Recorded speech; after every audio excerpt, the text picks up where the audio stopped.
যেমনটি বলেছিলাম, এটা ঠিক একই এলাকার আনারসের ক্ষেতের চিত্র। একেবারে অনেক দূর পর্যন্ত বিস্তৃত। সাথে এই পাশেও আছে, এই পাশে আনারসের সাথে আবার কলা গাছ আছে, এই পেঁপে গাছ আছে। এই যে এটা দিয়ে মাঝখানে পানি প্রবাহের একটা ব্যবস্থা আছে, এই মাঝখান দিয়ে একেবারে অনেক দূর পর্যন্ত বিস্তৃত।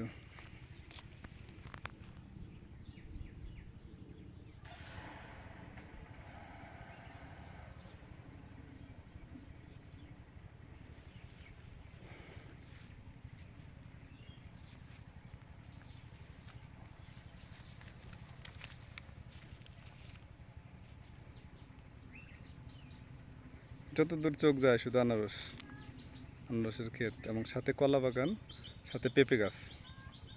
মানে আনারস ক্ষেতের সাথে